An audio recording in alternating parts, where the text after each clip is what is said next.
Merci beaucoup. Bonjour à tous. Bienvenue au 61e Congrès national des professeurs de physique et de chimie. Je voudrais tout d'abord, au nom de l'association l'Union des professeurs de physique-chimie, saluer la présence de Madame Nathalie Magneron, qui est la vice-présidente de l'université, de Monsieur Youssoufi Touré, qui est le président de l'université d'Orléans, de Monsieur Gilbert Pietri, qui est le doyen de l'inspection générale de physique, et remercier pour le soutien notamment Monsieur le député maire qui va nous rejoindre, ainsi que Monsieur Nicolas Monlivet, le représentant de Madame le recteur, qui est absente et qui nous soutenait beaucoup.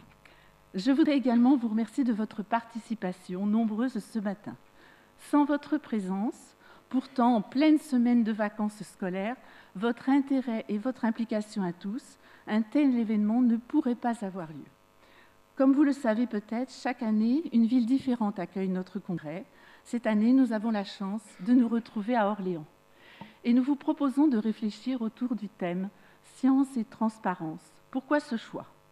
C'est qu'en arrière-plan, on voit bien qu'il y a un questionnement autour de la notion de progrès scientifique. Les technologies sont certes associées à des effets concrets sur la vie quotidienne, mais leurs effets sur l'environnement, la société, la santé apparaissent de façon beaucoup plus visible. Les questions scientifiques sont désormais indissociables des débats sur les choix de société. On le verra avec la transition énergétique, on le verra avec d'autres domaines, ou comme les domaines sur les OGM. Ces questionnements ont une incidence forte sur les choix d'orientation des élèves qui hésitent plus qu'avant à se tourner vers les voies scientifiques, notamment chez les filles. Transparence comme signe de la modernité, de sa capacité à affronter le doute, à communiquer sur ses fins, à ne pas cacher ses limites. C'est donc d'une certaine façon une éthique nouvelle que nous devons explorer. Nous aurons l'occasion, grâce aux différentes interventions et aux débats de ces 3 journées, de chercher à comprendre ce lien subtil qui unit science et transparence. Ce qui m'amène à vous livrer en conclusion une réflexion issue de l'invisible du philosophe Clément Rosset, à propos justement de cette notion d'invisible. Elle est ce qu'on ne voit pas, mais qu'on finit par croire voir, à force d'en tenir l'existence pour certaines. Bon congrès à tous. Je passe la parole à Nathalie Magneron.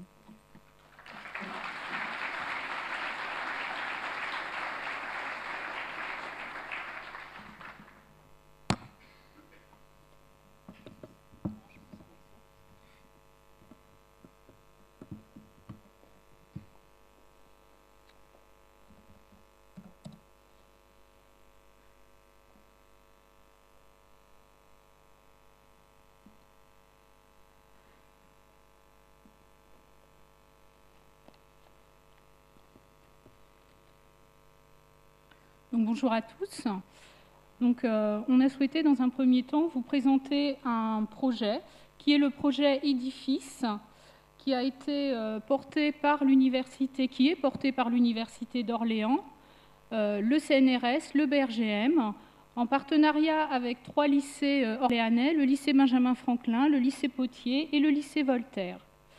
Il s'agit d'un projet qui est une réponse aux investissements d'avenir et qui permet aux lycéens d'aller dans les laboratoires.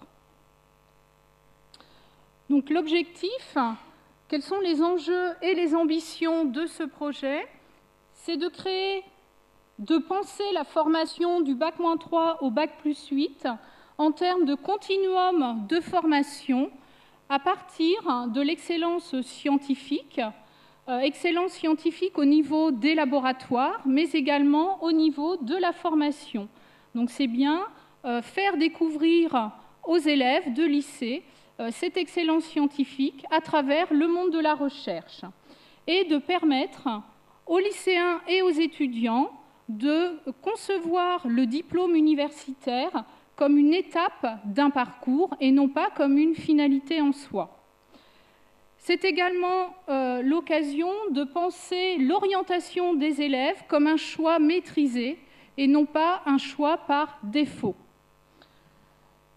Choix centré, j'ai parlé de l'excellence scientifique, mais dans le cadre de ce projet Édifice, c'est de voir l'excellence de chacun par rapport à son projet d'avenir.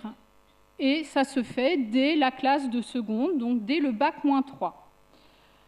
Ce projet est constitué de plusieurs tranches. Donc, je vous présenterai principalement la tranche 1 puisque ça concerne et ça montre bien le lien entre le lycée et l'université. C'est une prise en charge de cohortes dès la classe de seconde, donc classe de seconde, et ensuite un suivi des élèves en classe de première, puis en classe de terminale, et ensuite quand ils seront à l'université, centré sur des thématiques d'excellence, des laboratoires de recherche. Donc, ce projet est constitué, comme je l'ai signalé, de différentes tranches. Donc, la tranche 1 qui concerne du bac-3 au bac, donc qui concerne plus particulièrement les élèves de lycée, mais également les doctorants, puisqu'il va y avoir, les élèves seront pris en charge par les doctorants des laboratoires. La tranche 3, la tranche 2 qui concerne les classes préparatoires, avec une volonté au niveau de l'académie de tester une licence propédeutique qui serait gérée à la fois par les enseignants de classes préparatoires et par des enseignants de l'université. Donc on va travailler plus particulièrement cette année sur cette tranche 2. La tranche 3 qui concerne du bac à la licence, donc là il s'agit de penser la réussite des étudiants au niveau de la licence, puis la tranche 4 de la licence au master et la tranche 5 du master au doctorat, où là il s'agit de constituer des réseaux nationaux et internationaux au niveau des formations niveau master. Donc la tranche 1, donc du bac-3 au bac, plusieurs objectifs. Donc l'objectif pour les partenaires, vous les avez sur la diapositive, c'est de développer une collaboration étroite entre les différents partenaires, donc c'est-à-dire une collaboration entre les enseignants de lycée, les enseignants de l'université et les laboratoires de recherche. Et cette collaboration se fait via la mise en place d'équipes mixtes de suivi qui vont intervenir tout au long du bac-3 au bac pour suivre les élèves et accompagner les doctorants dans le cadre de cette collaboration. L'objectif pour les élèves, c'est de développer l'esprit scientifique, de découvrir le monde des sciences et de la recherche qui y est associé, de se familiariser avec les démarches de la recherche scientifique. Donc ce projet, au niveau de la classe de seconde, rentre dans le cadre des enseignements d'exploration et notamment méthodes et pratiques scientifiques. Donc c'est un accueil en termes d'action. Il s'agit d'accueillir les lycéens dans les laboratoires, de construire avec eux des projets scientifiques, mais également de permettre aux lycéens de suivre tout un travail de thèse, donc durant 3 ans, puisqu'on va suivre les élèves durant 3 années, donc de la classe de seconde jusqu'à la classe de terminale, sur le travail de thèse des doctorants, c'est-à-dire qu'on leur montre la science en train de se faire, mais on les fait également participer à ce travail-là. Donc ils sont encadrés par des doctorants donc, de première année, puisque la volonté, c'est vraiment qu'ils voient tout le travail de thèse durant les 3 années et qu'ils puissent participer à la soutenance du doctorant au moment de sa soutenance de thèse, regarder comment ça se passe. Donc la première année, c'était l'année dernière, donc année 2012-2013. Donc il y a eu 84 élèves qui ont participé, ce qui correspond à une classe édifice pour chaque lycée, donc le lycée Benjamin Franklin, le lycée Potier et le lycée Voltaire. 8 laboratoires ont été impliqués et ils ont accueilli, dans le cadre des enseignements d'exploration, donc de janvier à juin, les élèves, tous les 15 jours. Donc les élèves venaient une demi-journée dans les laboratoires et ils travaillaient, donc ils étaient par groupe, par 4, donc il y avait un doctorant pour 4 élèves et ils ont participé au travail de thèse du doctorant. Tout à l'heure, j'évoquais les équipes mixtes. Elles avaient un rôle et elles ont un rôle essentiel puisque ce sont des équipes mixtes qui sont constituées des équipes enseignantes des lycées, des doctorants, des directeurs de laboratoire et des directeurs de thèse, mais également les doctorants. Et dans le cadre de ces équipes, ils doivent, donc ils ont défini les objectifs et les attendus, puisque quand on est doctorant, ce n'est pas évident de voir ce qu'on attend de nous pour passer un message scientifique, surtout qu'on souhaitait qu'Edifis ne soit pas une vulgarisation de la science, mais que ce soit vraiment montrer aux élèves le travail réel des chercheurs. Donc il a fallu, et les équipes enseignantes ont permis aux doctorants de faire ce travail-là, d'adapter le contenu, d'articuler ce contenu avec les programmes d'enseignement et de créer des liens entre les acteurs. Donc, je l'ai précisé tout à l'heure, c'était dans le cadre des enseignements d'exploration en classe de seconde, donc de janvier à fin mai, jusqu'à début juin. Donc en juin, le travail a été présenté lors d'un colloque où chaque groupe, donc le doctorant plus les chercheurs apprentis, c'est-à-dire les élèves, sont venus présenter tout le travail qu'ils ont pu mener ensemble. Donc ils venaient dans les laboratoires tous les 15 jours, donc à peu près 3 heures, accompagnés bien sûr des équipes enseignantes. Il y avait donc ce qui a permis au sein d'une même classe de découvrir 3 ou 4 laboratoires et de permettre entre les lycéens, quand ils reviennent en classe, des échanges par rapport à ce qu'ils ont fait, dans la mesure où ils ont tous travaillé sur des thématiques différentes. Edifis a également permis, donc, dans la mesure où ce projet concernait 3 lycées, et que dans le cadre d'Edifis, il y a la volonté de montrer la faisabilité d'étendre cette action, alors au niveau de l'académie, mais pourquoi pas au niveau national aussi, je pense que le président en parlera tout à l'heure. Nous avons permis à un lycée, donc le lycée de Luisan, de participer à Edifis via une réponse à un appel à projet qui portait sur les ballons cosmiques. Et ça permettait de voir que cette expérience et montrer la science en train de se faire et faire participer les élèves à cette construction de la science, eh bien, on peut le faire même quand on est loin des laboratoires de recherche, puisque là, ce sont les chercheurs du laboratoire LPC2E qui se sont déplacés dans le lycée pour faire travailler les élèves sur ce projet ballon cosmique. Donc il y avait vraiment cette volonté, d'une part, d'élargir le périmètre des actions et de l'étendre du point de vue géographique.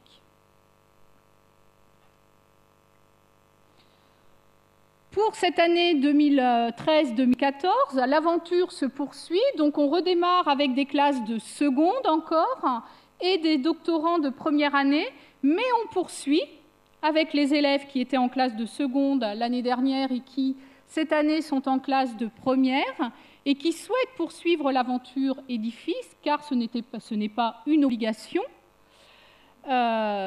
Donc, ce seront encore des séances de 3 heures. Là, c'est pris dans le cadre des TPE, avec une volonté, là encore, de penser en termes d'équipes mixtes de formation, puisque les doctorants participeront à l'évaluation des TPE, d'une part en tant que membres de l'équipe de suivi, et également, ils pourront, s'ils le souhaitent, participer à la soutenance du TPE. Mais je crois que ceux qui sont le plus à même de parler d'Edifis, ce sont les acteurs, c'est-à-dire les élèves, les doctorants et les enseignants. Donc je vous propose de leur laisser la parole.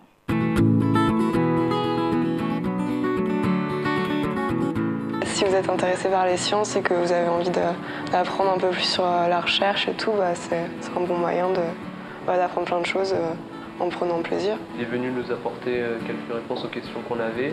On a aussi travaillé en équipe. Peut-être plus avancé que les autres en matière scientifique.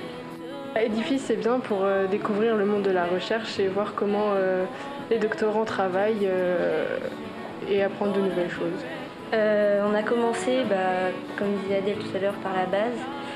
On a fait du lavage cellulaire et après, c'est-à-dire que notre doctorante a mis des cellules en culture et on a dû les changer de milieu pour qu'elles puissent continuer à se développer et à se multiplier. Moi, je conseillerais plutôt à tous les autres élèves de faire Edifice parce que c'est un avantage, ça offre beaucoup d'avantages. Oui, largement, beaucoup plus. On apprend mieux ici que quand on est assis sur la table. On doit écrire ce que le prof, Alors, je dirais une expérience à double sens. Mais en soi, donner des cours à ceux de l'école d'ingénieurs du coup d'ici ou avec Laurent et Nancy qui sont ici, en soi, il n'y a pas vraiment de différence. Je les fais travailler sur les mêmes sujets que travaillent les ingénieurs. Bien sûr, l'apport scientifique que je leur propose est beaucoup plus simplifié que ceux qui sont ici en 4e ou en 5e année, mais la base reste exactement la même. Et en soi, ça n'a pas vraiment beaucoup de différence. Edifice est un projet très intéressant, très enrichissant autant pour les élèves que pour les professeurs. Cette année, la majorité des élèves continuent Edifice, continuent leur projet, mais dans le cadre des TPE qui vont présenter là pour le baccalauréat. On crée d'autres liens avec eux. Au début, elle nous a un peu expliqué tout ce qu'il fallait qu'on sache pour pouvoir comprendre son sujet de thèse. Et donc au début c'était un peu compliqué, mais après au fur et à mesure on y arrive. Et où là on a plus été rentré dans les détails de notre thèse pour savoir ce qu'on allait faire cette année. Ils nous ont tout présenté. Pour nous apprendre en même temps qu'elles. Ils nous faisaient comme des petites leçons. Donc après on a commencé à faire des expériences. C'est un bon approfondissement et une bonne avancée pour commencer dans la filière. Ça apporte de l'autonomie pour tous ceux qui veulent se diriger vers les sciences ou même qui veulent les découvrir. C'est vraiment un projet intéressant qui nous permet d'être vraiment au contact des sciences. En apprenant énormément de choses et qui nous sert également pour les cours qu'on a. Le faire MPS Edifice, ça a beaucoup renforcé l'envie de travailler dans les sciences. C'est vraiment une opportunité, je crois, à saisir à la fois pour les élèves et les enseignants. Pour les élèves, ça leur permet de travailler de manière autonome, de découvrir les sciences. Et nous, ça nous permet de travailler de manière différente avec eux. Et ça, c'est vraiment très agréable. C'était assez intéressant puisque ça nous sort un peu du lycée et puis ça nous permet de découvrir de nouvelles choses. Ça permet de voir le vrai travail des chercheurs. C'était bien parce qu'on pouvait travailler dans un nouveau cadre et avoir plus de moyens qu'au lycée et donc pouvoir apprendre plus de choses. Juste en deux mots, c'est un projet ambitieux et passionnant. Enrichissant, décontracté et amusant. On peut le faire pour découvrir le monde de la science. C'est bien parce que c'est pas du tout pareil que le reste et c'est à recommander. Je pense que c'est à faire.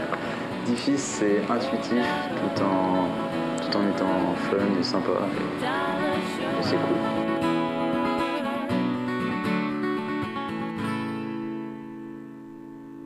Voilà, je pense que les élèves, par leurs propos, montrent ce qu'ils retiennent du projet Edifice, c'est travailler autrement, voir la science telle qu'elle est en train de se faire. Et c'est également travailler autrement avec du matériel, des instruments qu'on n'a pas forcément dans les classes. Donc je dirais qu'en termes d'investigation, on n'est plus sur des investigations scolaires où les résultats sont connus par avance par les enseignants, mais on est vraiment sur des investigations authentiques. Donc pour terminer, si on avait à résumer Edifice, je pense que c'est une expérience commune et partagée où tout le monde acquiert de nouvelles compétences et que c'est une expérience qui permet de repenser le curriculum scolaire en termes de référence, de visée, mais également d'activités, donc activités scolaires ou activités hors école. Voilà. Merci.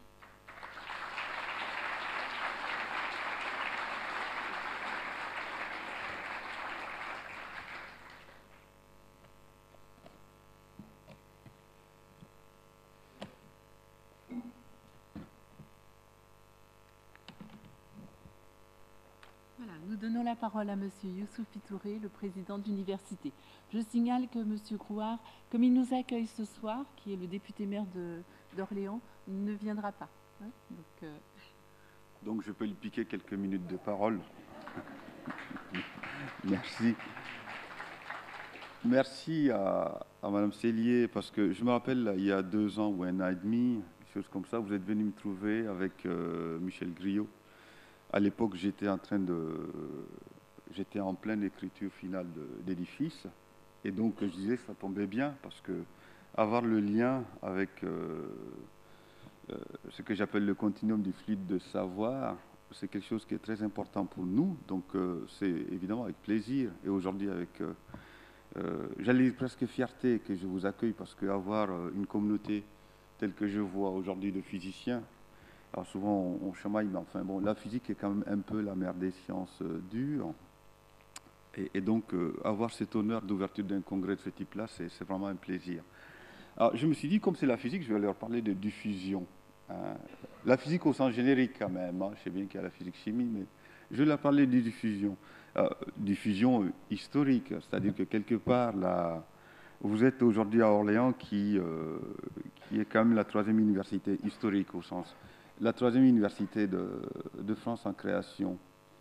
C'est très important parce qu'au départ, je m'y suis attaché depuis qu'en tant que président, je fais des visites dans des pays et puis qu'on vous parle de ce qu'ils font, de ce qu'ils ont. Et je me suis rendu compte qu'en France, on ne valorise pas suffisamment nos racines. C'est-à-dire, quelque part, on se dit cultivateur des savoirs et on oublie les racines. C'est quand même quelque chose qui n'est pas tout à fait trivial. Et donc, le fait de rappeler qu'une université qui date de 1306, c'est très important, juste après la Sorbonne et Montpellier.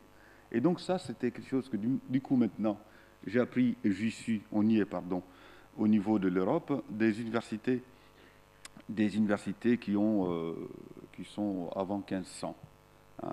Et donc ça, c'est très important parce que quelque part, ça voudrait dire que l'institution sociétale qui est l'université, notamment pour Orléans, c'est une institution qui est porteuse comment on appelle ça, de stabilité. Alors, je dis ça parce que la diffusion pour les physiciens, c'est un élément qui est venu pour ajouter de la stabilité à la convection. Évidemment, la vie, c'est une convection.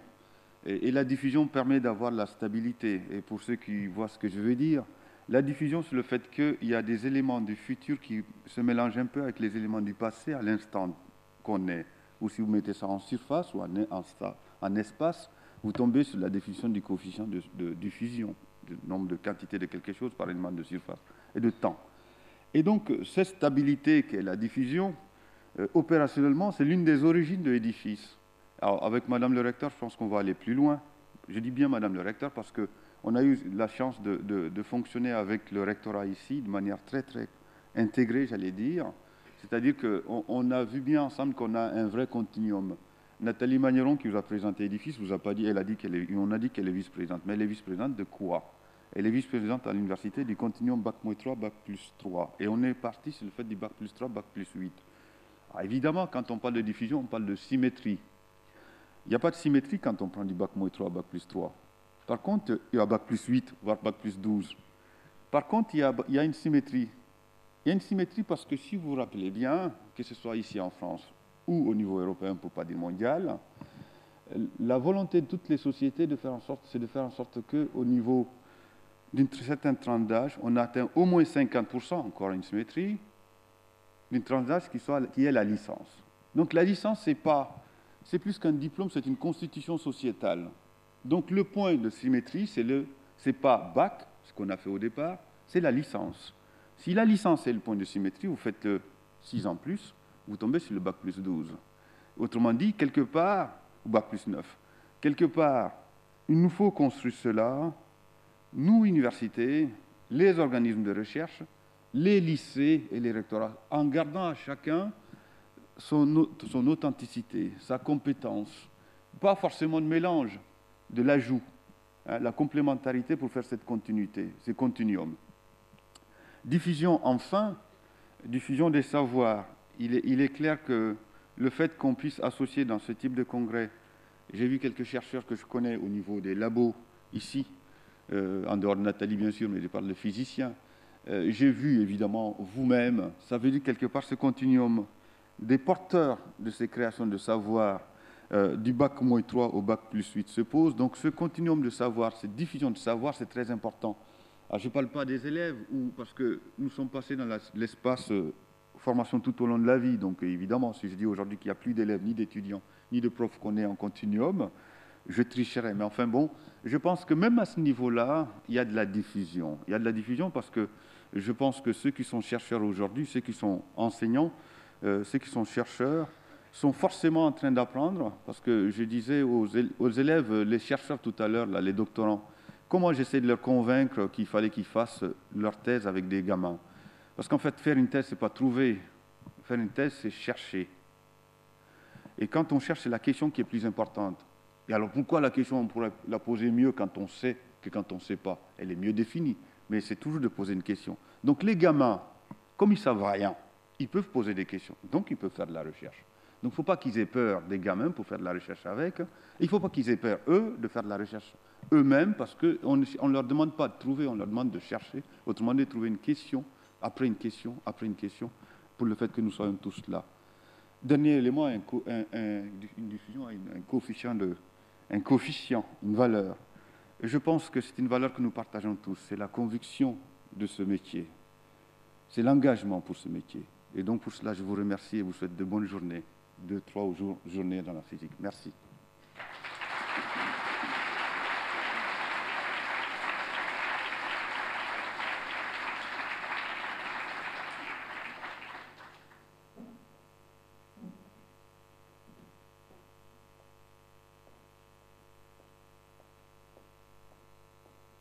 Bien, nous sommes très heureux d'accueillir Vincent Parbel, le président de l'Union des professeurs de physique-chimie. Merci Christiane.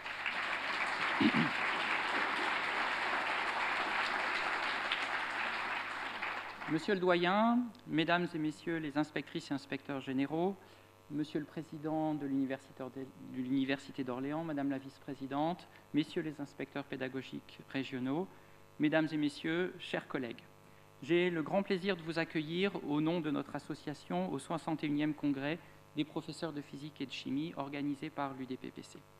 J'accueille également avec plaisir nos invités, représentants d'associations homologues des pays d'Europe qui participeront avec nous à l'ensemble de ce congrès. Je salue les représentants des syndicats, ceux des sociétés savantes et des associations françaises de professeurs invités à cette séance inaugurale. La présence des représentants de la Société chimique de France et de la Société française de physique souligne les liens privilégiés qui existent entre nos associations. Je souhaite également la bienvenue aux jeunes collègues, stagiaires ou néo-titulaires dont l'UDPPC soutient la participation au congrès. Bienvenue aussi au personnel technique de laboratoire, en particulier ceux de l'Académie d'Orléans-Tours, que nous avons souhaité voir nombreux à ce congrès. Je remercie enfin toute l'équipe de la section académique d'Orléans-Tours qui, sous la responsabilité de ses deux présidents successifs, Christiane Cellier et Tony Boivin, s'est investie depuis 3 ans pour organiser cette manifestation. Les remerciements de l'association s'adressent aussi à tous les conférenciers et animateurs d'ateliers. Cette allocution est l'occasion chaque année de rappeler les actions de l'association et d'énoncer ses positions sur les différents niveaux du système éducatif. Il y a 1 an, à cette même place, Micheline Isbiki, qui a présidé notre association de 2009 à 2013 et que je salue, soulignait l'inquiétude de tous les collègues quant à l'arrivée de la réforme du lycée en terminale et au baccalauréat et décrivait les revendications que l'association avait portées au cabinet du ministre lors de l'audience qui nous avait été accordée le 3 octobre 2012.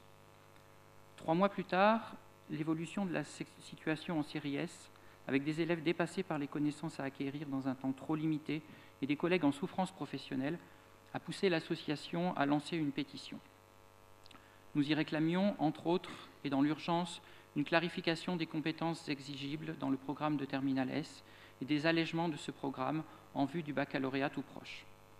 Cette pétition a recueilli en 3 semaines 5000 signatures. Il faut dire que le flou des limites du programme était un véritable casse-tête pour les collègues, soucieux de préparer les élèves au mieux, mais sans les surcharger. De même, leur inquiétude était grande quant aux épreuves du baccalauréat et aux nouveaux types d'exercices auxquels il fallait former les élèves. Les 2 sujets zéro, si différents dans leur conception, n'ayant pas véritablement permis aux enseignants d'y voir plus clair. Une demande d'audience fut alors adressée au ministre. Outre les points mentionnés dans la pétition et qui concernaient essentiellement la terminale, le courrier envoyé réclamait également un renforcement de l'horaire de physique-chimie en première S. En effet, cet horaire insuffisant est la source de bien des difficultés rencontrées ensuite en terminale, et sa réévaluation avait déjà été revendiquée lors de l'audience d'octobre 2012. Nous avons à nouveau été reçus au cabinet du ministre, et nos points de vue, tant pour la filière générale que pour la filière technologique, ont été écoutés, mais pas suivis d'effet. Où en sommes-nous aujourd'hui en série S? L'UDPPC s'était engagé à assurer un suivi de la réforme au fur et à mesure de son application dans le secondaire. En juin 2012, une enquête a permis de consulter les collègues au sujet de la classe de première, et ces résultats ont été évoqués au Congrès de Nantes, puis publiés dans le BUP du mois de mars 2013.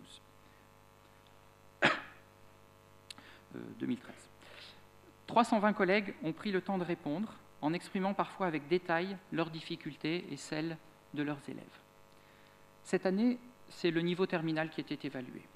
Si vous ne l'avez pas déjà fait, vous pouvez encore répondre à cette enquête, puisqu'elle ne sera close qu'une semaine après le présent congrès. Avec plus de 400 réponses à ce jour pour la filière scientifique, nous pouvons cependant affirmer que des lignes claires se dégagent. Le nombre de sujets abordés en terminale S est excessif, laissant une impression de survol, avec de plus de nombreuses parties isolées les unes des autres, ne contribuant pas à la cohérence de l'ensemble du programme. Ce grand nombre de sujets ne laisse pas le temps aux collègues d'asseoir les grandes parties qui sont à la base de notre discipline.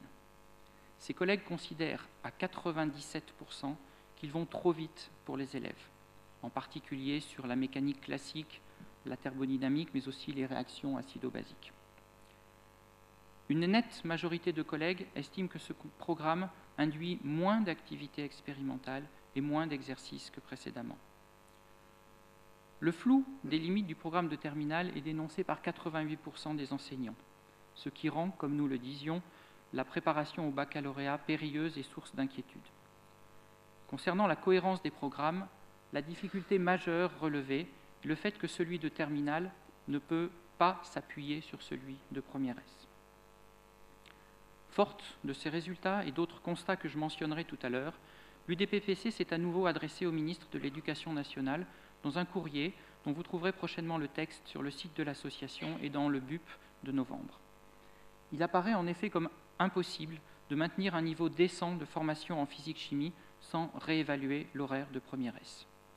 Cet horaire insuffisant et l'éparpillement des contenus enseignés rendent le cycle terminal du lycée totalement inopérant. Comme ils en témoignent, les collègues qui ont mené cette année leurs élèves au baccalauréat ont pu prendre la mesure des difficultés de compréhension induites par un enseignement de première réduit dans des proportions totalement excessives, puisque c'est un tiers du temps d'enseignement précédent qui a été tronqué. L'UDPPC demande donc au ministre que soit rétabli l'horaire élève de 4h30 dans cette classe tel qu'il était avant la réforme. Qu'en est-il dans la série STL ? Les atouts de cette filière en tant que série scientifique moins généraliste que la série S ont été relevés abondamment dans nos précédents éditoriaux et allocutions. Rappelons aussi que la France n'atteindra les objectifs qu'elle s'est fixés en termes de nombre de diplômés de l'enseignement supérieur qu'en y faisant accéder aussi les élèves des séries technologiques. Or, l'UDPPC ne peut que constater le rôle tout à fait insuffisant qui est donné à la série STL-PCL au regard de cette ambition. Pour être attractives et remplir leur mission, ces classes doivent non seulement exister et être valorisées, mais aussi être associées à des formations supérieures variées et reconnues, dont nous demandons le développement sur le territoire. C'est pour ces raisons que nous nous sommes adressés dans une seconde lettre au ministre de l'Éducation nationale et à la ministre de l'Enseignement supérieur et de la Recherche pour demander, d'une part à M. Payon, l'ouverture au minimum d'une section STL-PCL par bassin de formation, et en amont, une véritable information des élèves de 3e et de seconde générale et technologique quant au contenu de cette filière et à ses débouchés. Et pour demander d'autre part à Mme Fiorasso un fléchage vers des formations post-baccalauréat ambitieuses, incluant des classes préparatoires nombreuses, pour permettre à ces élèves, munis de véritables compétences scientifiques, de devenir les diplômés de l'enseignement supérieur dont les industries de notre pays ont besoin. L'UDPPC a sollicité l'appui des personnalités et associations attentives à l'évolution de l'enseignement scientifique en France pour relayer ces deux demandes, concernant la filière S et la filière STL-PCL. Venons-en maintenant aux problèmes qui se posent après le baccalauréat. Les nouveaux bacheliers issus de la réforme arrivent en effet aujourd'hui dans l'enseignement supérieur. Même si les étudiants ont une certaine vivacité et un certain dynamisme, en particulier en travaux pratiques, le morcellement de l'enseignement pré-baccalauréat les amène à se persuader qu'ils ne savent pas grand-chose. Ils ont pourtant des connaissances, mais ils les mobilisent très difficilement. Et l'outil mathématique, si on peut appeler ainsi le simple calcul algébrique, semble pour eux être un obstacle insurmontable. En classe préparatoire, la filière PCSI, physique, chimie, sciences de l'ingénieur, a vu son attractivité diminuer fortement, avec une baisse sans précédent de 14% des premiers vœux pour cette filière.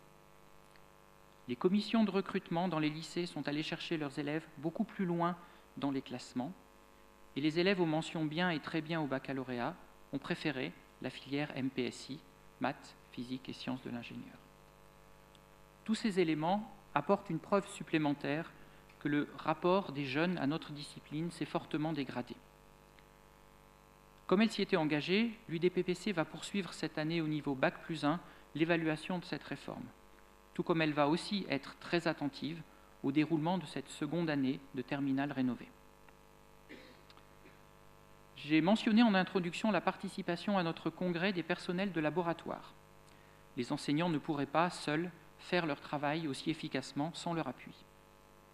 Or, nous avons quelques inquiétudes concernant la réforme de leur statut et leur passage dans la filière des ITRF, ingénieurs et personnels techniques de recherche et de formation.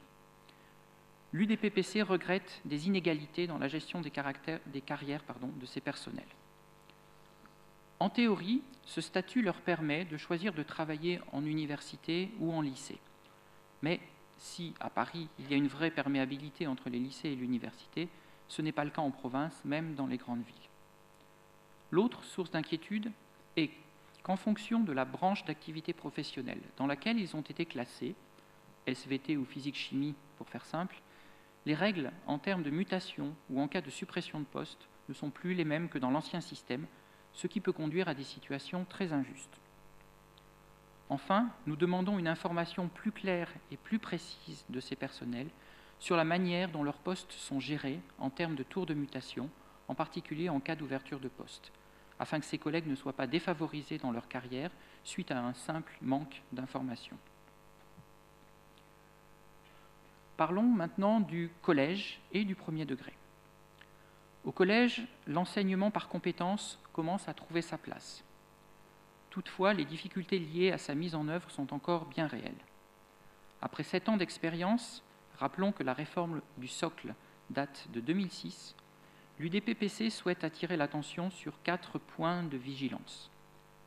Premier point, le risque de nivellement par le bas. Actuellement, les programmes n'explicitent pas les niveaux d'exigence attendus pour chaque compétence évaluée. Dans le contexte actuel, il est indispensable, lors de la prochaine réécriture des programmes, d'expliciter ces niveaux d'exigence attendus et de mettre en place une gradation de ces exigences. Cela permettra aux professeurs, d'une part, de situer ses élèves, d'autre part, de disposer d'une explicitation des compétences, à un premier niveau du socle, à un niveau remarquable, voire un niveau d'excellence. Du flou actuel des programmes résulte une grande marge d'appréciation sur la notion d'acquisition de compétences, et par conséquent, une très grande dispersion au niveau des établissements et du territoire. Deuxième point de vigilance, la difficulté que représente la pratique de démarches pédagogiques différenciées, qui demeure difficile à concevoir. La complexité du travail demandé à l'enseignant et le temps nécessaire à l'élaboration de tâches complexes ou de démarches par résolution de problèmes ne permettent plus de travailler seul. Pourtant, beaucoup de collègues sont de fait dans cette situation. Rappelons qu'un temps complet de physique-chimie au collège peut recouvrir pour le professeur jusqu'à 12 classes. Différencier sa pédagogie dans un tel contexte se révèle une tâche très ardue. L'UDPPC est là pour fédérer toutes les bonnes volontés de tous ceux qui souhaitent participer à une mutualisation de production. C'est pour moi l'occasion de rappeler l'organisation de 2 journées annuelles d'échange pour les collègues, organisées par l'UDPPC. Un prochain samedi de décembre, réunion de tous les correspondants collèges à Paris, puis surtout le samedi 5 avril dans la journée annuelle des collèges, qui est une journée de mutualisation et de formation ouverte à tous les collègues, qu'ils soient ou pas adhérents à l'association. Laurence Viennot, didacticienne, a accepté notre invitation pour le 5 avril et proposera une réflexion sur l'interaction lumière-matière. Troisième point de vigilance, la mise en activité expérimentale, qui demanderait un travail avec des groupes à effectifs réduits. Toute activité expérimentale des élèves devient quasiment impossible à gérer lorsque les classes comprennent 30 élèves et parfois plus. L'expérimentation fait encore partie intégrante de notre enseignement des sciences et, pour cette raison, l'UDPPC demande pour le collège des groupes à effectifs réduits permettant la mise en œuvre en toute sécurité des activités expérimentales. Travailler avec des groupes ne dépassant pas 20 élèves favoriserait l'observation du travail de chaque élève. Ceci étant cohérent avec les attentes en termes d'évaluation, ce qui nous amène au 4e et dernier point de vigilance, l'évaluation par compétences. La gestion des évaluations se traduit souvent pour le professeur de collège par une double saisie d'informations. Pour valoriser le travail des élèves et leur permettre de se situer relativement à l'acquisition de compétences, un système qualitatif, type point vert, est souvent mis en place par le professeur. À ce système se superpose une notation quantitative, chiffrée, qui met l'accent sur la performance de l'élève. Ce double système est une conséquence de la mise en œuvre de la réforme. Il induit pour le professeur un travail lourd et difficile. Rappelons à nouveau qu'un professeur de physique-chimie au collège peut gérer un effectif de près de 300 élèves. De plus, ces deux systèmes n'évaluant pas les mêmes choses, il y a des écarts entre ces deux notations. Il devient dans ce contexte difficile aux élèves de s'y retrouver. Il devient aussi très difficile aux parents d'élèves de comprendre où se situe leur enfant. L'UDPPC souhaiterait, d'une part, qu'une grille d'évaluation commune aux disciplines scientifiques soit mise en place. D'autre part, que des modalités d'évaluation soient définies et qu'elles prennent en compte la réalité du travail du professeur de collège, c'est-à-dire la multiplicité des groupes à gérer. La prise en compte de ces 4 points permettrait à l'enseignement de physique et de chimie au collège de jouer pleinement le rôle qui est le sien. En effet, il nous paraît important, dès le collège, de faire découvrir les sciences de manière structurée, d'initier les élèves aux premières démarches scientifiques, de développer leur esprit critique dans un cadre scientifique, d'éveiller et de susciter leur curiosité et enfin de leur permettre d'accéder à la culture scientifique indispensable à la compréhension des thématiques complexes et des questions vives qui se posent à la société aujourd'hui.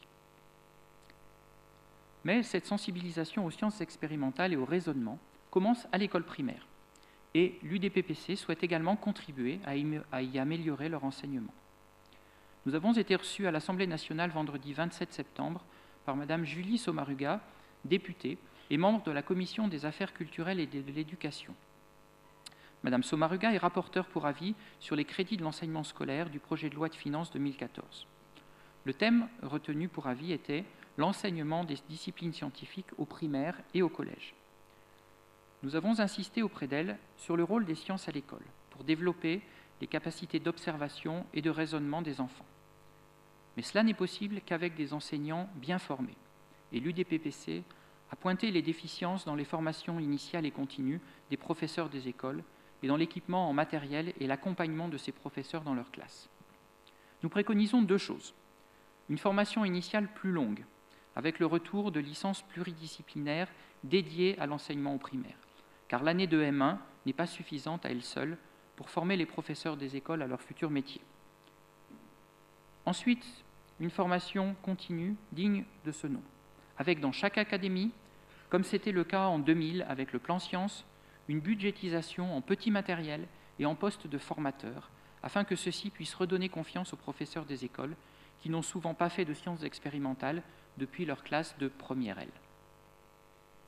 L'idée de l'UDPPC n'est pas de transformer les professeurs des écoles en scientifiques, mais bien de les rassurer quant à leur capacité à enseigner les sciences, pour peu qu'ils soient munis d'un minimum de matériel simple, qu'ils soient correctement formés à s'en servir. Venons-en à la formation des enseignants de physique-chimie. L'UDPPC ne peut que se réjouir que l'entrée progressive et accompagnée des jeunes professeurs dans le métier soit rétablie au sein des nouvelles écoles supérieures du professorat et de l'éducation. Toutefois, nous regrettons qu'une fois de plus, la précipitation ait prévalu et que les équipes en charge de ces formations aient disposé de si peu de temps pour concevoir leur maquette. En ce qui concerne les enseignants en poste, la formation, suite à la réforme, a été ces dernières années notoirement insuffisante. Notre discipline n'avait jamais subi un tel bouleversement de ses méthodes d'enseignement. Et les missions des collègues de la voie technologique, en physique-chimie ou dans les disciplines propres à ces filières se sont transformées et multipliées. Je ne donnerai que 2 exemples révélateurs de ces changements profonds et de leurs conséquences. Le ministère de l'Éducation nationale a dû réunir le 14 octobre dernier son comité d'hygiène, de sécurité et des conditions de travail, avec pour seul point à l'ordre du jour l'implication en termes de ressources humaines de la mise en œuvre de la réforme de la filière des sciences et technologies industrielles. Il aura malheureusement fallu le suicide d'un collègue d'électronique le 1er septembre à Marseille, accompagné d'une longue lettre dénonçant les conditions d'enseignement suite à la réforme des filières STI, pour que l'on reconnaisse la gravité du mal-être enseignant, alors que la sonnette d'alarme avait déjà été tirée par les associations d'enseignants et les syndicats. Autre point, et concernant plus spécifiquement la physique-chimie, 3 inspecteurs pédagogiques régionaux de l'Académie d'Orléans-Tours ont rédigé il y a 5 mois un rapport courageux sur la mise en œuvre de la réforme du lycée. Ils y relèvent, comme je le disais plus haut, que l'évolution demandée aux enseignants à l'occasion de cette réforme était, sans conteste possible, l'une des plus fortes qu'ait connue le système éducatif depuis très longtemps. On voit pour la première fois apparaître dans ce rapport l'évocation du syndrome de burn-out. Certes, dans la bouche d'une enseignante, mais les rédacteurs du rapport reconnaissent que beaucoup de collègues ont terminé l'année scolaire, je cite, « épuisés ». Pour alléger le fardeau des professeurs, il faut du travail en équipe, de l'entraide, de la mutualisation des ressources, mais avant tout des heures de formation à la hauteur des changements induits par les programmes dans les pratiques pédagogiques. Une formation à distance, devant un écran d'ordinateur, ne peut se substituer au contact entre collègues et formateurs. C'est donc pourquoi, outre les aménagements en termes d'horaires et de programmes revendiqués précédemment, l'UDPPC demande qu'un programme institutionnel ambitieux de formation soit mis en place pour les collègues du lycée général et technologique, sans oublier les professeurs en post-baccalauréat qu'ils enseignent en section de techniciens supérieurs ou en classe préparatoire. D'autres collègues ont parfois bien du mal à entrer dans le métier. Il s'agit des collègues titulaires sur zone de remplacement qui restent parfois jusqu'à 10 ans dans ce statut. Certains exercent leur métier devant des élèves, mais d'autres n'ont pas de classe et sont plus ou moins fortement incités à enseigner les mathématiques en collège, voire à demander un changement de discipline. Certes, les mathématiques sont déficitaires, mais est-il normal de former des professeurs dans une matière pour leur en faire enseigner une autre ? Les solutions à cette crise de recrutement sont à trouver au niveau des pré-recrutements d'étudiants de mathématiques et d'éventuelles mesures transitoires au CAPES correspondant. Les IPR de mathématiques ne s'y trompent pas lorsqu'ils refusent parfois de valider les collègues prêts à renoncer à leur CAPES de physique-chimie. Profitons plutôt du nombre de ces TSZR de physique-chimie pour assurer un minimum d'enseignement expérimental en demi-classe au collège et renforcer l'enseignement en première scientifique. Notre association a pour mission de représenter les collègues, mais aussi de les accompagner. Et les dispositifs dont nous disposons sont variés. Des actions de formation d'abord. Inutile de vous présenter ce congrès annuel auquel vous vous êtes inscrits, ni les journées nationales collège dont nous avons déjà parlé, ou la journée technologique qui aura lieu à Paris le samedi 7 décembre. Mais chaque section académique organise aussi ses propres journées, autour de thèmes en lien avec les évolutions de l'enseignement dans notre discipline. De même, le Comité Ambition Chimie et la Société chimique de France, sous la présidence d'Olivier Homolle, ont décidé de soutenir l'effort de formation des professeurs. Chaque année, la division enseignement de la Société chimique de France organise les JIREC, Journée de l'innovation et de la recherche dans l'enseignement de la chimie. La journée du mercredi est traditionnellement consacrée à l'enseignement secondaire et l'édition 2013 à Marne-la-Vallée a été retransmise en direct à Toulouse pour augmenter son audience. L'UDPPC et le comité Ambition Chimie ont décidé de poursuivre leur partenariat. Et les prochaines journées qui auront lieu à Marseille en mars 2014 vont faire l'objet d'une retransmission dans plusieurs académies. Le 26 mars est d'ores et déjà retenu comme une journée académique par plusieurs de nos présidents. Ne ratez pas cette opportunité. Source de formation et d'information, notre revue, le BUP, est aussi au service des collègues.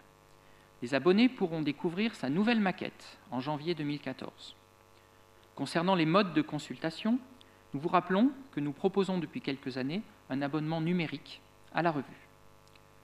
Que vous soyez abonné ou pas, vous pouvez aussi découvrir chaque mois un article en accès libre, annoncé dans le message aux adhérents qui vous prévient de l'envoi et de la mise en ligne du bulletin. Mais pour enrichir cette publication, n'hésitez pas à nous soumettre vos articles ou à y inciter vos collègues, car ce n'est qu'à travers une diffusion large que vous pourrez faire partager vos idées, vos bonnes pratiques et le fruit de votre travail et de votre créativité. Parmi les outils de communication électronique, le site de notre association occupe une place privilégiée pour la diffusion des ressources utiles à l'enseignement. Outre les espaces collèges, lycées, labos et documents thématiques que vous connaissez, 2 nouvelles rubriques ont récemment fait leur apparition. En premier lieu, les corrigés des sujets de baccalauréat des séries générales et technologiques dans leur version métropolitaine, mais aussi internationale, afin d'enrichir la base de documents utilisables par vous pour les élèves. En second lieu, l'arpenteur du web. Mission entreprise par notre collègue récemment retraité et toujours dynamique, Guy Bouiri. L'idée est de recenser et de présenter de manière critique sur un thème donné les outils disponibles sur la toile, utilisables pour et avec les élèves. Vous pourrez trouver à ce jour déjà 5 documents d'une dizaine de pages en moyenne sur des thèmes en lien avec les nouveaux programmes, comme les interférences ou les diverses formes de spectroscopie. Il nous faudra probablement plus d'1 année, mais nous espérons parvenir à faire évoluer le site national de l'UDPPC en une véritable plateforme dynamique, où les collègues pourront non seulement trouver des ressources, mais aussi partager leurs productions pour faire de ce site un outil de travail collectif et interactif. Pour initier cette interactivité et susciter la participation, l'association a ouvert depuis juin 2013 une page sur le réseau social Facebook. N'hésitez pas à aller la visiter, à l'aimer et surtout à la faire vivre en y postant vos messages. Cette page n'est pas réservée aux responsables de l'association, mais chacun peut y partager, au gré de ses découvertes, une anecdote, une photo, une vidéo, susceptible d'illustrer nos cours ou tout simplement de nous faire sourire. Je voudrais conclure sur une autre note positive.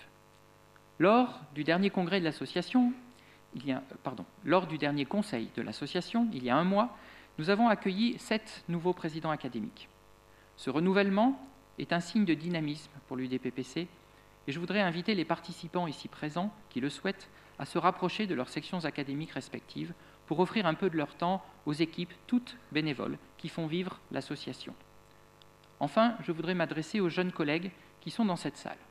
Depuis 2005, l'UDPPC a adopté une politique volontariste pour encourager la participation des stagiaires et néo-titulaires au Congrès national. Cet investissement a payé et nombre d'entre eux sont aujourd'hui membres des bureaux académiques ou du bureau national. Dites-vous bien que vous aussi, vous pouvez aider notre association à rayonner en participant à ces actions et en contribuant à les organiser. Grâce à vous, tous ici présents, l'UDPPC est une centenaire qui ne vieillit jamais. Au-delà du plaisir de se retrouver, qui est aussi une composante importante du congrès, profitez de ces journées pour apprendre, échanger et interagir, afin de continuer à transmettre votre passion des sciences et de l'enseignement. Bon congrès à tous.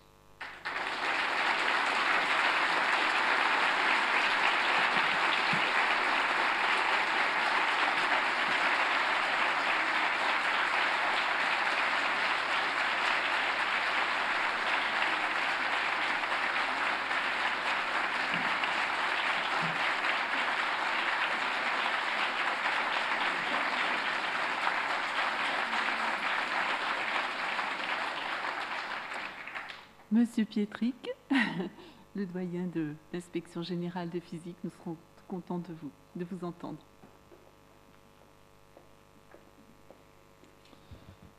Madame la Présidente, Messieurs les Présidents, chers collègues,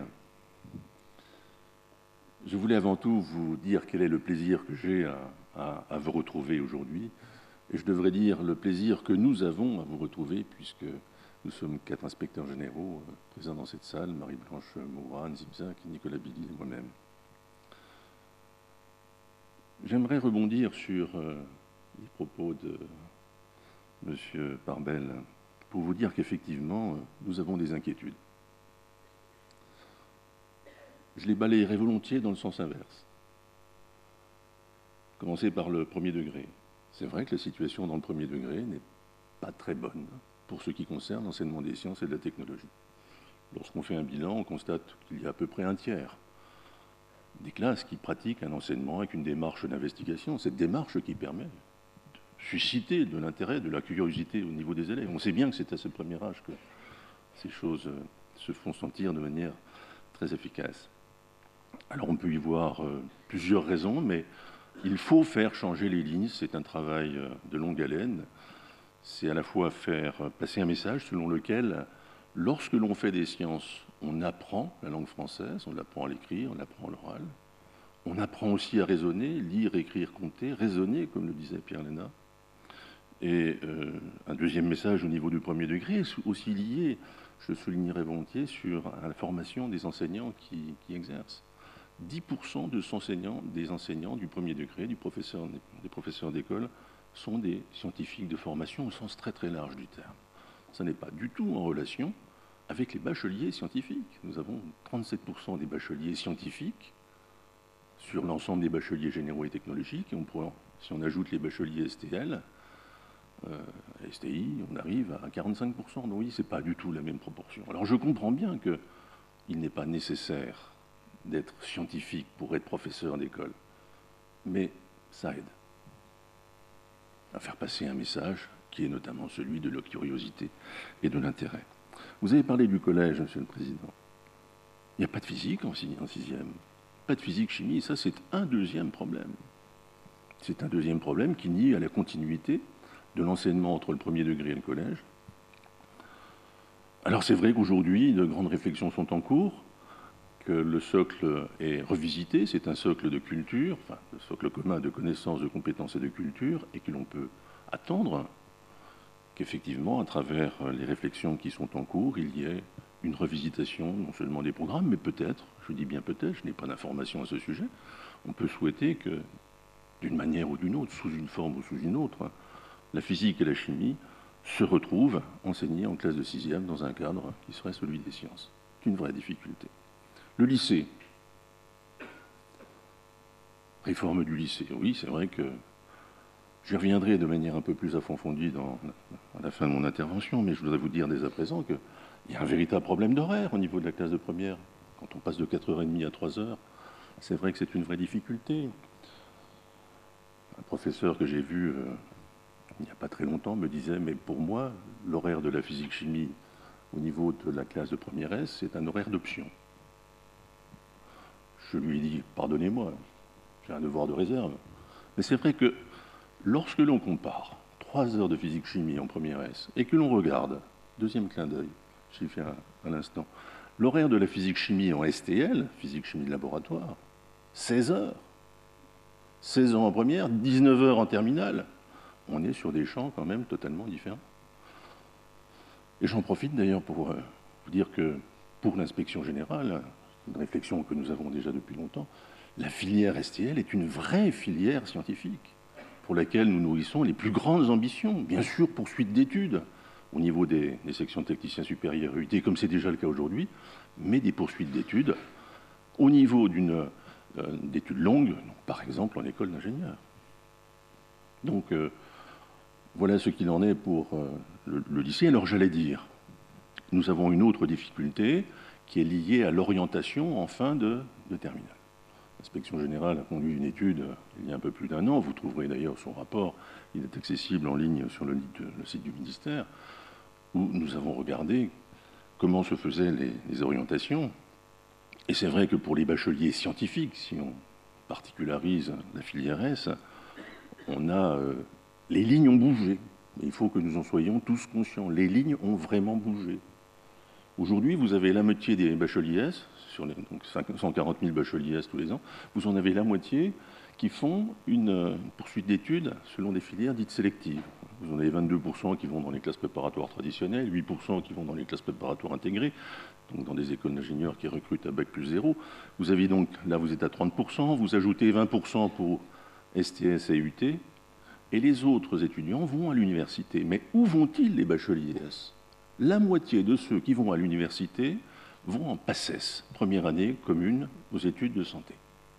35 000 pour 7 500 places. Compte est facile à faire. Il n'y a pas de la place pour tout le monde. Et malheureusement, ces étudiants, qui sont de brillants élèves de terminale S, lorsqu'ils ont terminé, lorsqu'ils ne sont pas reçus à leur concours d'entrée aux études de santé, se détournent en très grande majorité des études scientifiques. Ils sont perdus pour les sciences. Donc c'est une difficulté. 25%, vous voyez, de l'ensemble des bacheliers S vont dans une voie qui, malheureusement, ne les conduira pas pour une grande partie d'entre eux à des études scientifiques. Alors ceux qui vont ensuite à l'université, il en reste 25%. La moitié d'entre eux ne feront pas de sciences. Vous en avez à peu près 12% au total qui vont faire, sur les 25%, qui feront des études de licence, de physique, de chimie, de mathématiques. C'est donc très peu. Les lignes ont complètement bougé en l'espace de quelques années.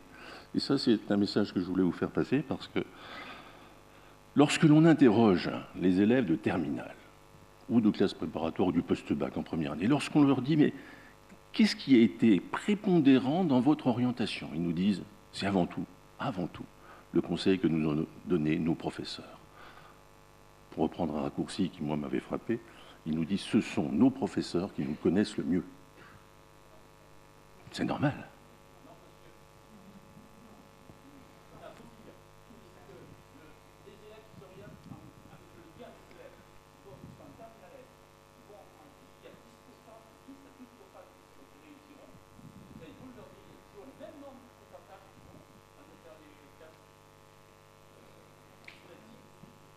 Chers collègues, je vous donne les résultats d'une enquête qui a été menée par l'inspection générale sur une centaine d'établissements. Je peux vous assurer que les élèves ont une grande confiance dans ce qu'on leur dit, leurs professeurs. Alors, il y a d'autres sources de renseignements qui prennent le pas, en particulier les réseaux sociaux, mais ils ont confiance. Ça veut dire, derrière, que les professeurs doivent effectivement avoir conscience du fait que les lignes ont bougé, que l'université a changé. En général, on connaît, lorsque l'on est enseignant, la formation qu'on a suivie. Et on se projette au niveau de l'université, non pas en termes de métier, mais en termes de formation, ce qui est tout à fait différent. Donc, il y a effectivement, si j'allais dire, je pourrais revenir aux classes préparatoires. Les classes préparatoires, qui étaient des classes préparatoires d'élite il y a encore une vingtaine d'années, sont aujourd'hui des classes préparatoires de masse. Il y a plus d'élèves scolarisés dans les classes préparatoires qu'il y en a dans les filières universitaires en licence. 12% d'un côté, 22% de l'autre. Calcul et mathématiques. Donc des classes préparatoires de masse. Les programmes, je voulais maintenant revenir, faire un dernier flash sur le lycée. Les programmes ont changé. Vous avez vu qu'effectivement, ils ont été écrits en termes de compétences. C'était une obligation. Ils sont écrits en termes de compétences avant le baccalauréat, c'est-à-dire au niveau du collège. Ils le sont aujourd'hui en classe préparatoire pour la première année, ils le seront pour la deuxième année l'an prochain. Ces programmes écrits en termes de compétences soulèvent parfois des interrogations. J'entends dire les compétences tuent les connaissances. Mais pas du tout. Il n'y a absolument pas d'opposition entre connaissance d'une part et compétences d'autre part. Les compétences ne peuvent pas exister si elles ne s'appuient pas sur des connaissances parfaitement maîtrisées. Une compétence, c'est en fait une façon de mettre en synergie, en action, en mouvement, des connaissances en situation. Je parle de connaissances, mais je pourrais ajouter capacité, je pourrais ajouter également attitude. Il n'y a donc pas d'opposition entre connaissance d'une part et compétence d'autre part. C'est vrai que, vous l'avez dit, le changement a été brutal. Il a été brutal, passer d'une conception où les programmes étaient écrits en termes de connaissances à des programmes écrits en termes de compétences, ça fait un vrai saut, d'autant plus que les démarches pédagogiques ont aussi été modifiées. Elles l'ont été parce qu'il était important d'ouvrir de nouvelles démarches ambitieuses. Je crois que ça a été évoqué par Monsieur le Président il y a quelques instants. L'initiation à la recherche, elle passe par des étapes. La première, c'est ne pas avoir affaire simplement à des problèmes simples, mais à des résolutions de problèmes un peu complexes, qui nous ouvrent des pistes vers l'enseignement supérieur. Il faut aussi tenir compte des approches documentaires. Alors là, on a vu l'année dernière, au niveau des approches documentaires, des commentaires qui ont été faits dans la presse, qui sont, je veux dire, des non-sens. Lorsqu'on écrit l'approche documentaire au baccalauréat, c'est une épreuve de lettres en plus au baccalauréat de physique-chimie, on ne peut pas rêver pire.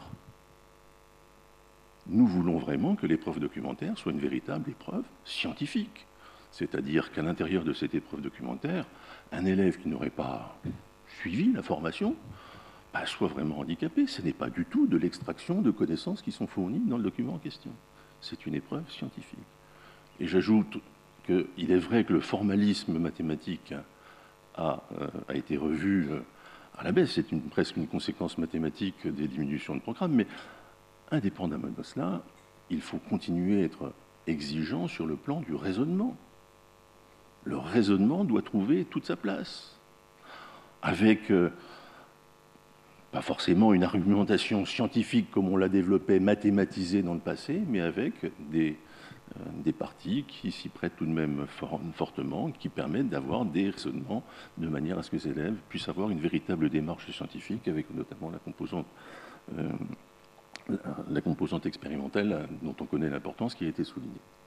Voilà, donc ça a été un vrai saut, un changement très fort. Nous sommes particulièrement conscients de l'investissement qui a été celui des collègues de première et de terminale. Lorsque vous nous dites que le saut est élevé, on le partage. Nous avons vu votre investissement, chers collègues, et nous en sommes reconnaissants. Il y a encore des difficultés, certes. Nous allons essayer de vous aider à les résoudre à notre place. Nous allons essayer, par exemple, avec nos collègues inspecteurs pédagogiques régionaux, de produire des ressources qui nous permettront de mieux avancer dans toutes ces directions où aujourd'hui il y a encore des interrogations. Nous avons proposé au ministre, enfin c'est plutôt dans le ministre, de me conduire, et il l'a accepté, une étude qui va être une étude du thème de l'inspection générale de physique-chimie, une étude qui va être conduite bien sûr avec nos collègues inspecteurs pédagogiques régionaux, dont le titre c'est « Enseigner et évaluer par compétences en physique-chimie au lycée ». Sous-entendez, au lycée d'enseignement général, lycée d'enseignement technologique, LG, LT, et également au lycée professionnel. L'idée pour nous est effectivement de voir comment cet enseignement, écrit par compétences et évalué par compétences, en cours de formation, mais également en baccalauréat, se met en place. Et nous ferons notre rapport au ministre à la fin de l'année scolaire. Il est important que, dans la poursuite de la réforme du collège qui est annoncée, on peut déjà faire l'hypothèse qu'il y aura un ajustement de la réforme du lycée, le ministre puisse disposer des informations que nous aurons recueillies, des conseils que nous le ferons. Et je peux vous assurer qu'un ministre n'attend pas un langage en termes de langue de bois. Il a besoin qu'on lui décrive la réalité des choses et que nous lui proposions de vraies solutions aux problèmes qui se posent. Donc ce rapport sera écrit d'ici la fin de l'année. Il lui appartiendra de le rendre public, mais sachez que la responsabilité de l'inspection générale du groupe physique-chimie est totalement engagée dans cette affaire. Voilà, je terminerai mes propos en vous disant que nous avons, comme vous, très grande ambition pour la formation de nos élèves, ambition pour notre discipline. Moi, pour ma part, lorsqu'on me pose la question, j'ai l'impression que nous sommes en train de livrer un vrai combat. Un combat pour les sciences, mais peut-être plus particulièrement un combat aussi pour la physique-chimie.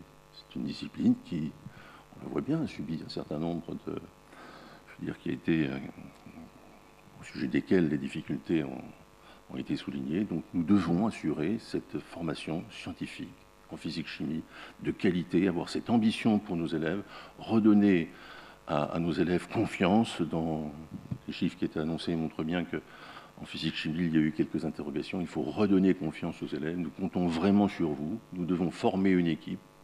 Et ce combat, nous devons le livrer ensemble. Voilà. Je vous remercie pour votre attention et bien sûr, je vous souhaite un très très beau congrès.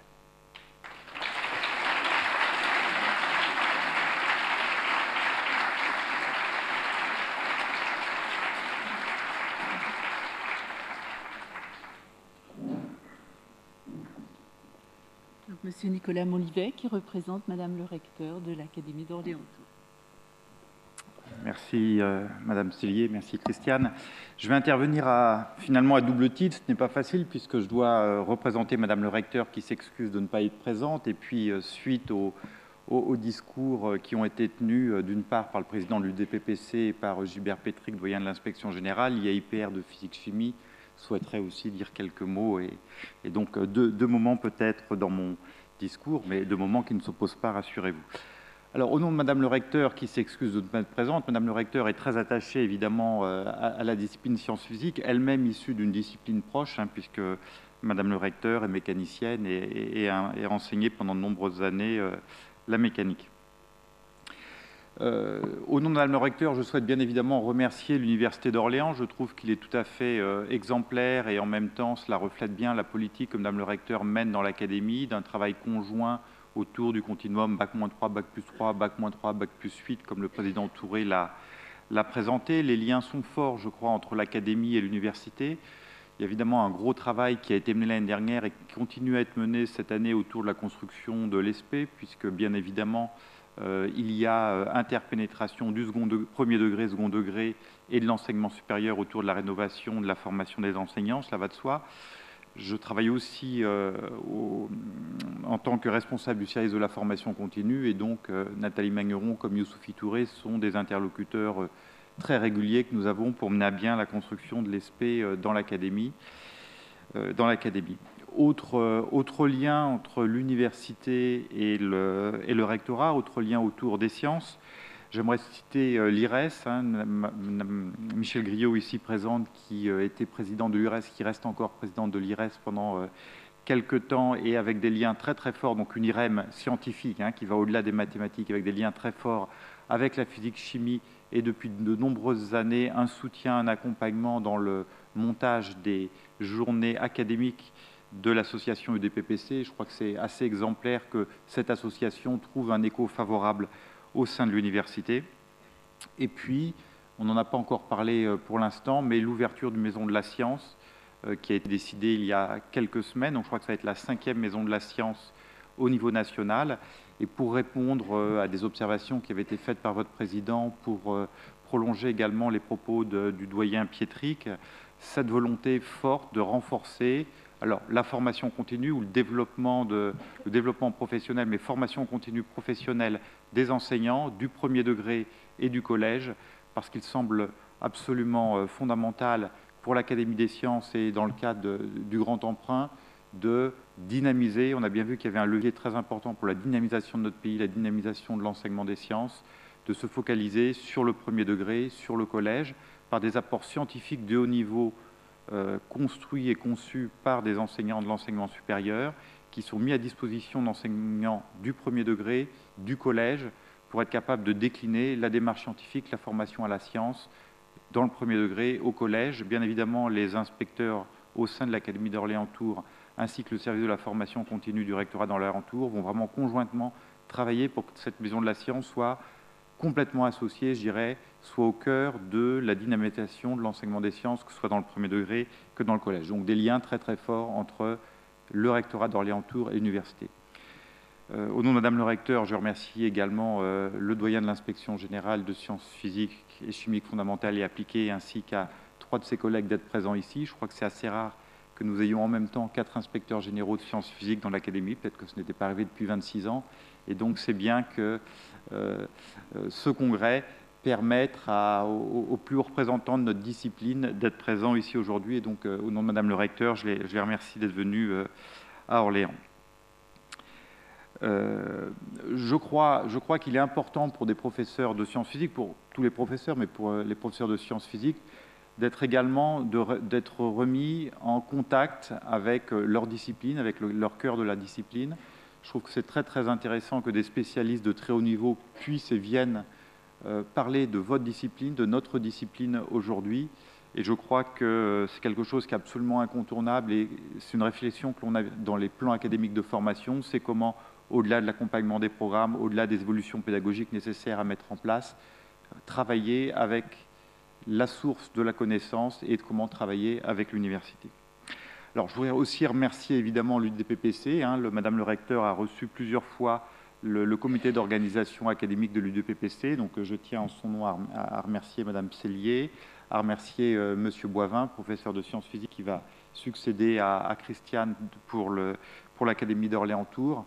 Je dirais que les rapports sont faciles avec une association comme l'UDPPC. Alors, j'ai bien entendu, votre président a, je crois, remporté un succès dans son intervention parce que je crois qu'il y a une excellente connaissance de la réalité de ce qu'est l'enseignement des sciences physiques aujourd'hui, des difficultés qu'il ne faut pas cacher qui sont posées aux enseignants quant à des contraintes budgétaires que l'on connaît, quant à des nouveaux programmes, etc. Mais ce que l'on perçoit dans cette association, c'est que c'est vraiment une association qui porte l'intérêt des élèves, de la pédagogie, de la discipline, et qui, et je l'ai vraiment apprécié dans les propos qui ont été tenus, à poser les vraies questions, à souligner un certain nombre de problèmes, qui sont d'ailleurs relayés par l'inspection générale, qui fait aussi son travail de conseil auprès du ministre, mais en aucun cas il n'y a des blocages et des oppositions de principe sur les évolutions nécessaires à notre discipline, qui a évidemment fondamentalement changé ces dernières années. Alors peut-être que là je vais enlever ma casquette de représentant de Madame le recteur pour prendre celle d'IA-IPR de physique-chimie, donc Alain Gourceau ici présent, Mélanie Perrin qui est la 3e IPR de sciences physiques. Donc je suis très sensible et très heureux que le texte que nous avons commis en fin d'année scolaire à l'issue de la première année de mise en œuvre des programmes de sciences physiques, des nouveaux programmes de sciences physiques en terminale scientifique ait été lu, commenté, analysé et cité aujourd'hui. C'est vrai que, alors là je vais me focaliser uniquement sur la partie Académie d'Orléans-Tours, c'est vrai qu'on a vraiment voulu accompagner cette réforme des lycées en suivant l'ensemble des lycées de l'Académie, puisqu'on s'était fixé comme objectif de passer une journée dans chacun des lycées de l'Académie, ce qui nous a permis d'avoir une vision assez fine et cohérente avec celle de votre association. Donc je suis content qu'on ait perçu et vu la même chose, ça c'est quand même une bonne chose. Et peut-être ce qui m'a le plus surpris, là c'est vraiment l'inspecteur de physique-chimie qui parle, on avait anticipé ces nouveaux programmes alors de terminale avec les inquiétudes, je n'aime pas ce mot, c'est un petit peu fort, mais les mêmes interrogations, en tout cas les mêmes difficultés liées. Comment va-t-on réussir à enseigner ces nouvelles disciplines, pas cette nouvelle discipline, mais ces nouveaux chapitres, cette physique plus moderne que la plupart des professeurs et des inspecteurs de sciences physiques n'est pas nécessairement étudiée dans les programmes. Et on s'était dit que la difficulté, parce que c'était aussi ce qui nous remontait, allait être comment va-t-on réussir à enseigner quelque chose que l'on ne connaît pas, pour lequel on n'a pas été formé. Et en allant dans les établissements scolaires, on s'est rendu compte, alors évidemment il y a eu un travail très important de la part des collègues, notamment durant l'été 2012, mais les difficultés n'ont pas été celles de l'appropriation de nouvelles disciplines, ce qui doit nous rassurer en même temps, c'est-à-dire que, bien évidemment, compte tenu de la qualité du corps des enseignants et des enseignants de sciences physiques, un professeur de sciences physiques est capable, évidemment, maintenant, avec l'ensemble des ressources à sa disposition, de se former et de se mettre à niveau sur un certain nombre de chapitres. En revanche, les questions, les difficultés que nous avons eues n'étaient pas tant sur les contenus scientifiques nouveaux à enseigner, mais aux nouvelles méthodes et à cette idée qui était complètement partagée, former les élèves à la démarche scientifique, être capable de trier, collecter des informations, en faire une synthèse pour répondre à une question, à une affirmation, pour démontrer quelque chose. Toutes ces méthodes pédagogiques qui sont au cœur de la démarche scientifique, je crois qu'il n'y a pas de débat autour de cela, nous interrogent et nous obligent à nous poser la question comment accompagner les professeurs sur de nouveaux gestes pédagogiques et pas tant sur des contenus scientifiques qu'ils sont capables de s'approprier.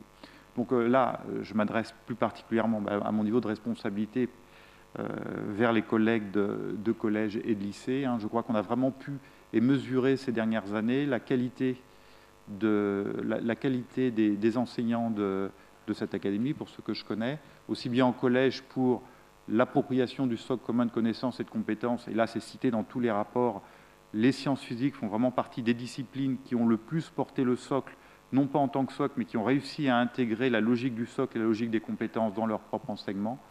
Et pour les professeurs de lycée, qu'il s'agit des classes technologiques que des classes de l'enseignement général, il y a eu une véritable réflexion qui a amené, on s'en est rendu compte, hein, le travail en équipe existe, peut-être il est plus facile en sciences physiques parce qu'il y a le laboratoire, il y a des salles communes, etc. Mais là, on a vu qu'il y avait une obligation absolument nécessaire de travailler en équipe pour se partager le travail autour de ces nouveaux dispositifs à mettre en œuvre, la collation, de documents, de ressources, etc. Et donc, on a vu peut-être un renouveau, une redynamisation du travail en équipe autour de ces nouveaux programmes, hein, qui sont vraiment un défi et une difficulté. Ça, j'en ai clairement conscience, mais je trouve, compte tenu de l'immensité de la tâche, que l'ensemble des collègues ont vraiment très, très bien réussi à répondre à ce défi, à cette question. Voilà. Donc, je vous remercie. Je remercie une dernière fois les organisateurs de ce congrès, parce que je sais que c'est un énorme travail. Je sais que déjà l'année dernière, ils s'étaient rendus à Nantes pour voir ou pour qu'on essaie de leur passer les clés et pour partager avec eux, avec les congressistes, enfin l'UDPPC de Nantes, pour voir comment monter un congrès. Et je suis persuadé que ce congrès est déjà et sera une réussite. Donc merci de leur travail et merci de tout ce qu'ils font pour que tout se passe bien. Bonne journée et bonne semaine.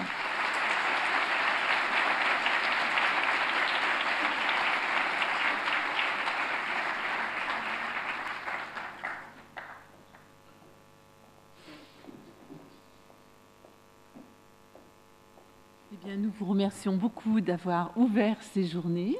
Je vous propose qu'on fasse une petite pause en attendant la conférence de Monsieur Tisse.